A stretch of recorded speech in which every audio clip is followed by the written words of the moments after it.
Do you feel like you're carrying the weight of your family on your shoulders and you're ready to create more fairness and less resentment in your relationship? In this episode, we're going to hear from Dr. Morgan Cutlip, the author of the book A Better Share, who shares how to address the mental load with your partner and bring back the fun. Welcome to Mom's Guide to Finding Herself, where we share stories of side hustles and surviving while parenting young children. I'm your host, Chrissy Bold. Let's make motherhood less lonely and help you find joy in being you again. There's a moment in motherhood when you realize that no matter how much you love your family, you are drowning. And it's not because you're incapable, and it's not because you're failing, but it's the sheer weight of this never ending to do list that is suffocating. It's not about who's washing the dishes or who's putting the kids to bed. It's about the relentless mental gymnastics of managing an entire household's needs, often without anyone noticing. For me, it's managing all the little details, right? Making the doctor's appointments, the snack preferences, tracking the last time we bought diapers, knowing when we need to buy new shoes. It's this constant invisible workload. And the worst part of it is it's really hard to explain, right? You don't even know how to put it into words other than just saying, I'm exhausted. And every time I do try to talk about it, I get the same response, which is wonderful. It's, make me a list, tell me what I can do, tell me how I can help. And while the intention behind this is great, I mean, it's wonderful to hear, it only makes me feel more alone in all of it. Because the problem isn't just the tasks, it's that I'm the only one who knows what even needs to be done. So when I first heard Dr. Morgan Cutlip talking about the mental load, it was like she finally put into words something that I had been struggling with for so long. The mental load isn't just about chores, it's the invisible labor of planning, organizing, anticipating, and emotionally buffering every situation to keep life running smoothly for everyone else. And as research shows, women tend to carry the bulk of it, no matter how many hours they work outside the home. Dr. Morgan has spent years studying relationships and emotional well being. She is an author and a relationship expert. She uses her down to earth style to offer couples and individuals the tools that they need to tackle the trickiest relationship issues and offers a fresh perspective and powerful frameworks. She has a really special way of translating the psychological theory and research into practical, accessible, and actionable advice, which she shares with her clients and on social media through Dr. Morgan Cutlip, through her books, her courses, her podcast, and her blog as co-founder of mylovethinks.com. Dr. Morgan earned her master's in human development and family science and her doctorate in counseling psychology. And this book, A Better Share, will be available nationwide on April 8th, 2025. And in today's episode, she dives deep into why the mental load is so overwhelming, how it affects our relationships, but most importantly, what we can do about it. She also shares with us her own personal experience of struggling with the mental load in her own marriage despite all of her expertise. And like so many of us, she had to figure out how to shift that balance before it became too much. Dr. Morgan not only validates what so many of us are feeling, but she gives us the tools to change it. We're back today with Dr. Morgan Cutlip, who has two kids, ages 9 and 11, and Dr. Morgan is here today to share with us her expertise on the mental load. You have literally written the book about this, and I am so excited to dive in. Thank you for coming back. Oh, thank you for having me. So your book on the mental load is called A Better Share, and it's the perfect title for it. So tell us, this is kind of a new buzzword. What is the mental load? Okay, so if you will allow me, I'll give the sort of in the weeds definition because I think Please. that's helpful for women to understand. So, the 30,000-foot definition is that it's the seemingly never ending to do list that we carry around in our heads that has two Mhm. key components. The first is that it's usually made up of invisible tasks. Mhm. This is key to understand because when it's invisible, it's hard to get it appreciated and acknowledged. And it's also hard to explain it to someone else if they don't see the things. The second piece is that it takes up cognitive real estate. So that basically means that it crowds out space in our brains, energy in our brains to hold other things like the ability to find peace, presence, to remember things, to regulate our emotions, and to get in the mood for sex. So, if we're overloaded with a bunch of stuff in our brains, it's hard to access the space, other things. Everybody has a mental load. I feel like I just got to say that for the record. But when it comes to the home and family life, time and time again, research is showing that women carry the bulk of it. Even if they work out of the home, even if they work full time, they're still carrying the bulk of the mental load in the home and family life. If you can imagine, we're going to talk through a Venn diagram. So we're going to do three circles. So everybody like kind of like get the picture in your head. So when it comes to the mental load, there are three domains of tasks. The first is the physical. That's like just doing the things, doing the dishes, mowing the lawn. Stereotypically, men thrive in the physical. So they'll be like, Yeah. just give me a list, tell me what to do. I got this. Like, I did the dishes. Why don't you feel better? That sort of thing. Mhm, mhm. That's the physical. The mental or the just cognitive is the second circle. And these are the tasks that require thinking through, making a list. What am I getting at the grocery store? Our work related tasks are usually in that category. The Mm, third circle is really the differentiator. This is in a stereotypical relationship when women are trying to explain this to their partners. This is what they don't really understand. But the third domain are the emotional tasks. So yep. these are like the ongoing cause and effect analyses that people are making or a woman is making to try to maximize positive experiences of her Mm, family members. So it's like that future casting. I'm sure. going out today. How do I make sure, my son or my daughter doesn't have a tantrum? Like what things do I need to take with me? What do I need to arrange? How do we make good educational choices so that they're surrounded by good students and good people, but then also will get a good it's like these Yep. high stakes things that require a lot of time and energy and research and heart and deep knowing of our family members. And the tricky part about the emotional domain or the emotional labor is that you can't really hire it out unless somebody really knows your family well.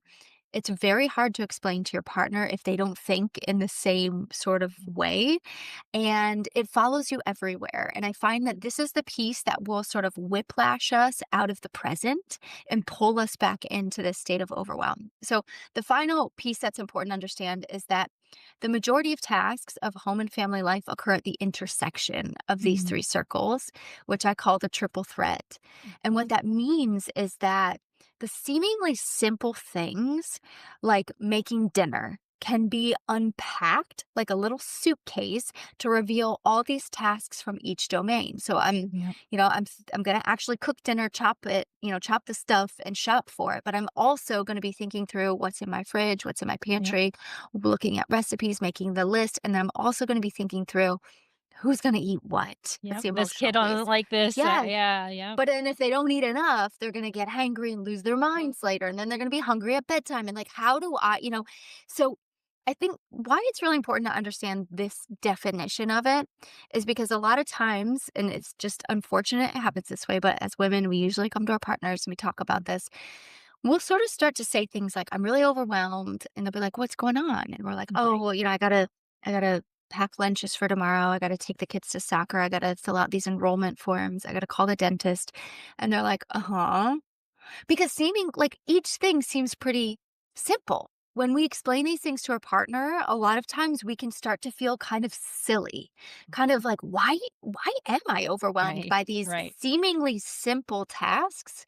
And a lot of times their response will reinforce that self-judgment when they say things like, okay, we'll make a list and work it through, or well, what do you want me to just handle one of these things? Or just tell me what to do. I'm here to help. And so we feel a little bit like we aren't justified in our overwhelm. Yeah. But when we understand that one task can be unpacked to include all of these three areas, it starts to make sense why this feels so heavy. And I think as women, we need that sort of normalization and that Yeah. framework to understand how to explain it to our Yeah. partners, but also then to offer ourselves some self compassion. That's powerful. So for you listening, if you now have a list like I do in your brain of all of the things that you need to get done, you feel free to pause and put it in your notes app so that way you can clear your mental load a little bit. But I asked a question on Threads of why, in one sentence, why do you think so many moms are depressed? And the number one answer by and far and away was some version of the mental load. Yeah. And I'm curious if you're seeing in your research if how closely the mental load is linked to mental health. Yeah, I think it has. I have to go back. When I was originally researching my book, I didn't find direct evidence, but I know that Sure. more and more is coming out because we're seeing, like, even in the Surgeon General's report on the state of how parents are doing, parents are struggling. Parents Mhm. are really struggling with their mental health, their sense of overwhelm, their anxiety, their depression, burnout. And I think a lot of it has to do with this. There's life is incredibly stressful for modern families. We Yeah. have this sort of perpetuation of hustle culture. We feel this pressure to always be productive. We're in Yep. parenting to break cycles, which is Yep. very labor intensive, Yeah. especially emotionally. We Mhm. have devices that are pulling us toward distraction. And so the mental load of modern family life is relentless. Yeah. And what this does is it makes it really hard for us to ever sort of just be still, to find some peace and some presence. And I mean, I know it's like you sit down to just relax at the end of the day and you're like, oh, got to change the laundry over. Oh, got to do, you're always Right. sort of, there's always something not being done if you're going to take a moment. And I think that parents are finding it harder and harder to do that. And that does lead to a sense of anxiety, Right. overwhelm, burnout, and depression. And I think the other piece to this is that when we're trying to find fairness in our relationship, and when women usually are the ones who initiate this conversation, when it is not met with an openness, but rather met with defensiveness, dismissiveness, or this sort of hardship Olympics, Yeah. that creates a feeling of unsafety, of Yeah. being not being valued in our relationship, and feeling like I don't have a partner who actually really cares about me. It might not be true, but that's Right. what it feels like. And being in a relationship that is not satisfying, that is not healthy, Mm. will lead to higher rates of depression, anxiety, and all of these things. So it's hard to know exactly what's the cause, but it's absolutely related to some of these Right. negative outcomes. Yeah, and to your point, this is kind of new to talk about anyway that it probably isn't researched. I mean, how much of what we actually go through as moms and women is researched very well, it's not much anyway. So just having this conversation and having your book out here validates that anyway. If there's not the research to validate it, then we need to at least just have the conversation that you are not alone in this and that this is a real problem. Now, in your first book, you talk about a willpower battery, how we only have so much cognitive space that we can do before we just lose all ambition. And I'm guessing that this is part of that. Can you explain to our listeners what the willpower battery is? Yeah, the willpower is essentially like we only have so much capacity Mm, to exercise things, to exercise our willpower. And there are certain things that will drain it and certain things that will fill it. And there are a lot of individual differences with how much willpower each of us has. So, like, mm, my willpower is not the same as my husband's. We have differences here. And so, as you move through your day, things like practicing patience, making decisions, planning things, handling your emotions and managing that and sort of like kind of like regulating all of that stuff yep, drains the willpower that we actually have access to. And if we move through our days without ever filling it, so filling it might look like, you know, getting a good night's sleep is a mm, big one. If mm, you start with a yeah, bad night's sleep, you're already at a deficit, which is yeah, unfortunate for parents. Getting a good night's sleep, getting some extra, all the things that we're told we need to do. If we don't do these things, we're going to be operating with a massively drained willpower, which makes it harder than, let's say, at the end of the day. This is why people snap more at the end yeah, of the day, why you yeah, reach bedtime and you're probably tapped out and you're like, yep, just go to bed. It's why at the end of the day, so often, if you find you and your partner sort of bickering or things like that, you have less ability to regulate and to manage some of these difficult conversations. I mean, there's even been studies that talk about how couples are more likely to have arguments when they're just going on less sleep. And it's like, yeah, because Sure. you got like, I mean, Right. it's intuitively makes Yeah. sense, but it's like you just have less to pull from to help you navigate these tricky moments.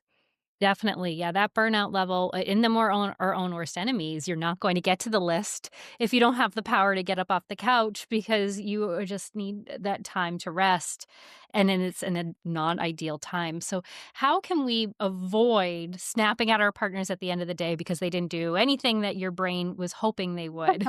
What can we do to proactively work against that? Oh, there's a lot of things. I mean, Mhm. there's sort of like the individual. So I always usually call that the within and then the between. So with Mhm. a lot of stuff in our lives, we have to look at like as an individual person, what do I need to take responsibility Mhm. for? But then also in the dynamic of our relationship, what are some things that we both Mhm. might need to take responsibility for or make some changes? And so as an individual, if you find that you are running on empty every day by the end of the day, then it's time to look at how you're managing yourself and make some changes. And that was really book one for me. Yeah. This Love Your Kids Without Losing Yourself was how do you manage your relationship with yourself? Because we have to be active managers of how we navigate some of these things. And so it's working to make small and manageable shifts that build a little bit of momentum that help you get a little bit of this energy and space back, which is one part of it. And I know I'm not unrealistic here. I know in the midst of busyness with kids, it's hard to find those moments, but uh, I know that you have 30 seconds, right? 30 seconds to check in with yourself and see what you need. And it might be something like changing the way that you're talking about yourself to Mm. yourself in those moments and making that shift because negative self-talk drains your willpower. so Right. so it might be some shift like that. But that's one piece of it. I mean, the other piece, and there's a lot to unpack when it comes to our relationships Right. and how we navigate these moments. But Right. I think trying to think which tip would be helpful. I think one thing that can be really helpful in our relationships that we need to just do regularly is we need to check our assumptions. So I try to Mm. encourage couples to be fact checkers in our Mm. relationship. So sometimes at the end of the day, we're so drained, and the storylines that we have sort of integrated into how we talk about our partners start to come to the forefront, especially if they're not so positive. And so we are quick to jump to assumptions and draw conclusions. And I think if we got in the habit of just sort of saying things like, you seem a little bit like on edge. Is this about me or what am I to make of what's going on right now? Because I don't want to react to that because it's Right. kind of contagious when I feel like it's contagious when our partners are in a bad mood. So we Right. start just putting things on the table, giving the benefit of the doubt more often and asking for clarification from our partners. So I have a saying that says gracious interpretations lead to more pleasant interactions. And I think Sure. that we really need to put that into practice. Right. That's huge. The assumptions that we make and the judgments that we make, because sometimes there are the best intentions, but maybe you have a different preference. Like the dishes will get done, but not when you want them to. That's a different Yeah. argument. That's Yes. different than the mental load in a way that can be productively worked at collaboratively. So, how and when do you suggest people have conversations about things that their partner could take off their plate? Like, what's an ideal way to do this? Yeah, so I think every couple needs to have this conversation because it's if it's not handled, if the mental load is not handled Mhm, in a way that feels fair, that's really when the roots of resentment start to take place. mhm, So a good way, there's a few things that you can do. I and you got to know yourself a little bit. So if mhm. you're somebody who's like, "Ooh, these discussions are too hard for me. I really struggle," then I recommend write some things down, make some notes, make an outline if you need to. There is nothing wrong with that. Yeah, Helps keep things on track. Another tip is to do it when things are relatively good. And I know that's a horrible one because people are like, I don't want to mess up our good moment with right. having a difficult discussion or potentially difficult discussion. but you don't want to do these things in the heat of the moment. So, Right. not when you're sitting on the couch and you're like, "Did you see the dishwasher needed emptied?" Like, that's not the right time to talk about this stuff. And then this is an optional tip, and some people love it and some people hate it, but I'm going to give it, which is that one of the biggest things I see is when women bring up this conversation, their partners react with defensiveness. And so that's kind of like the worry is that you Mhm. work up all this courage and you muster all this energy to talk about something that's really important to you. And then they get defensive and you're like, now I'm hurting because of how you responded on top Mhm. of the party was experiencing. So, one thing you can do is set up the conversation by trying to hedge defensiveness. So you might say something along the lines of, there's something I want to talk with you about. So this is first thing. Is now a good time or is there a better time? Do you have capacity? They're like, yeah, it's a great Mm. time. They always say it's now. They don't want to put it off because then they'd Right. be We don't wanna nervous. put this off. Now they don't want to put it. They'll always Oh, say now, even if they're. yeah. But and then you would say, what I want to share with you is really important to me. I've thought about this a long time. It feels kind of scary to bring this up. And one of the things I'm worried about is that you might have defensiveness around it. And if you have defensiveness around it, I'm worried I'll shove it down, but then it's going to affect our relationship. Or I'm worried that that's going to hurt me a lot. And it's going to be hard for me to feel safe coming to you. So I need to know if I'm going to share this with you, if you can handle it without getting defensive. Mhm. So it does 2 things, and I'm not manipulative, but it it does 2 things. 1, if they're starting to get defensive, then it makes them pause Yep. before they do because they've probably agreed to not.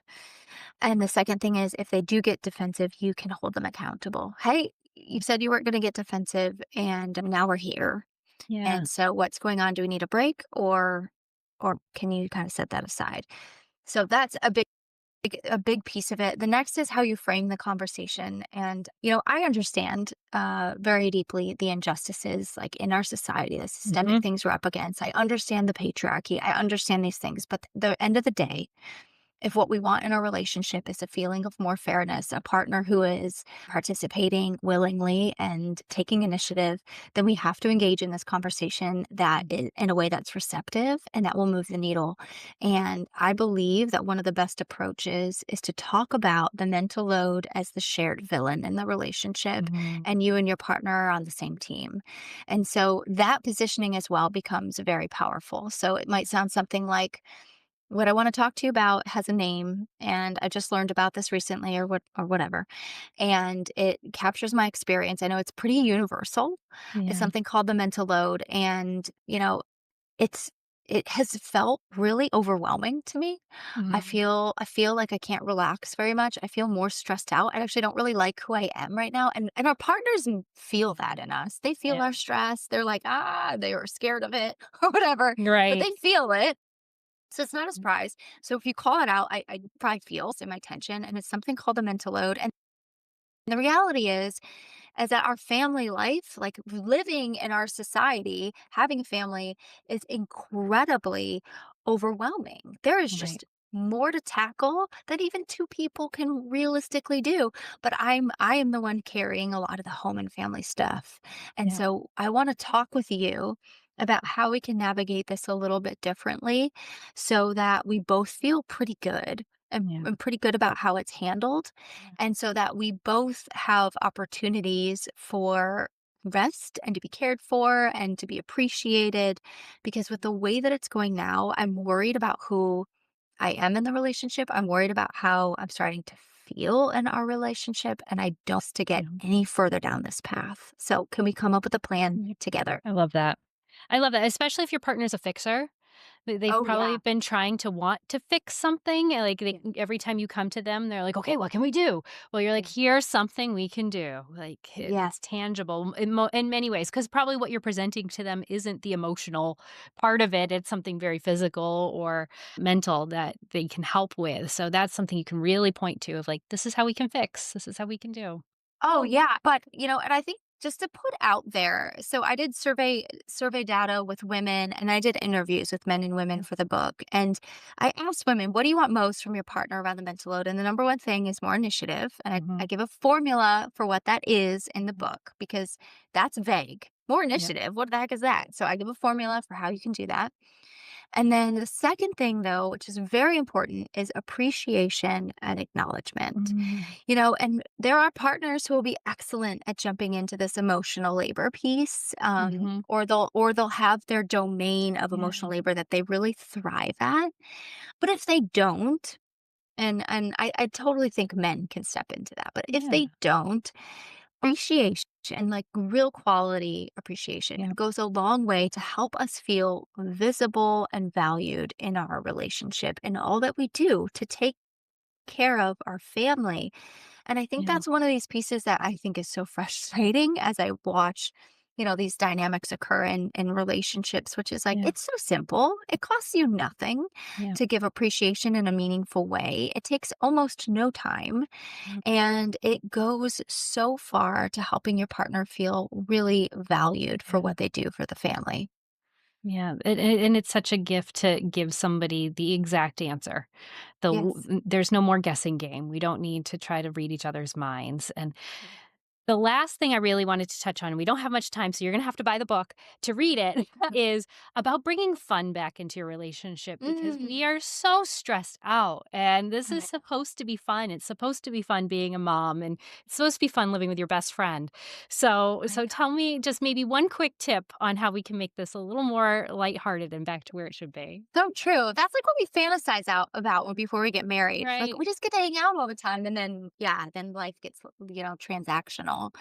I think we have to remember how to play together, and that just depends on what you like to do as a couple. So, like my husband and I are competitive, so anytime Mhm. we can go play a game, Yeah. it's just like brings the fun back into our relationship. Another is I we both love comedians, and Mm, so we can go see a comedian, which is like the splurge, or you can watch one at home. There's right. so many. And then you're laughing together. You have Yeah. inside jokes that you can share together. You can talk about it later. So it sort of like gives you more stuff to work with in your relationship Yeah. and creates more opportunities to just be light and fun together. And I know it's a cliche to be like, have more fun, but it Yeah. really does make a big difference in your relationship. Oh, I love that. We need to bring more of that. I talk about this a lot on my page too. Like we need to find the joy in motherhood before we can reconnect Yes. to ourselves. What makes us happy? I think that's so important. So do you have any final takeaways that you want our listeners to walk away with? This is always very hard for me. I'll give I know. one, which is, something that I had to get really intentional about that I think that maybe women can just kind of check themselves is I call women the bounty quicker picker uppers because we are Mm, super absorbent and we just kind of take tasks on without any negotiation or conversation. And so I just want to challenge your listeners to start paying attention to the things that you just do in the dark. The things that you mm, do without you just take care of it and nobody even knows that you did. And here's the unfortunate part is when you take care of it and nobody knows about it, it is now your responsibility yeah. because no one's got it on their radar. And so the first piece is identifying when you do that. And then the second is stop doing it. Right. Stop doing it. Right. Have a conversation, have a negotiation, Yep. narrate it out loud, let your partner know what you're doing so that some of Yeah. these tasks you don't take on more than you already have. Right. Allow yourself to be a part of a team. Right. Yeah. Yeah. Yeah. Yeah. Especially if you have that. Yeah. So tell us where what can we find your book and when and where can we find you? Yeah. Sure. So my book, the full title is A Better Share: How Couples Can Tackle the Mental Load for More Fun, Less Resentment, and Great Sex. We didn't even talk about that, but that's a big piece of it. I know. I know there's a lot to unpack. Oh my goodness. So you can get the book anywhere you like to get books. So it's on Amazon, Barnes and Noble, Target. It's on Audible. I read the book, and you get all the downloads and everything you still get when you get the Audible Okay. version. If you have a Spotify, I'm doing one more Spotify account, you get 12 hours of books every month for free. You can pre-order it there. And you can find more about me on my website, which is drmorgancutlip.com. It's DR, and that's the same as my Instagram handle, Dr. Morgan Cutlip. Fantastic. Yes. Follow Dr. Morgan on Instagram for all of these bite sized chunks on how to really connect with your partner, with yourself, with this mental load idea, and really get to the root of it to help fix it. Thank you so much for being here with us. I'm so grateful for your time and to share you with my audience because you've been such a big part of my life that and my Mhm. motherhood journey that I'm grateful Thank you. to share you with more people. Ah, thank you for having me. Really appreciate In the next episode, I'm going to tell you about some of the hobbies and interests that I've tried as a mom and how you can start to try on new identities to find one that fits you. Until then, take a moment for yourself and remember you are an amazing mom, just as you are. I would love to hear how this episode has helped you. Scroll down to the comments or reviews and leave me a note there. This will make a big impact in helping moms like us find the show. Make sure to click those 5 stars and follow so you can join me on this journey of finding ourselves.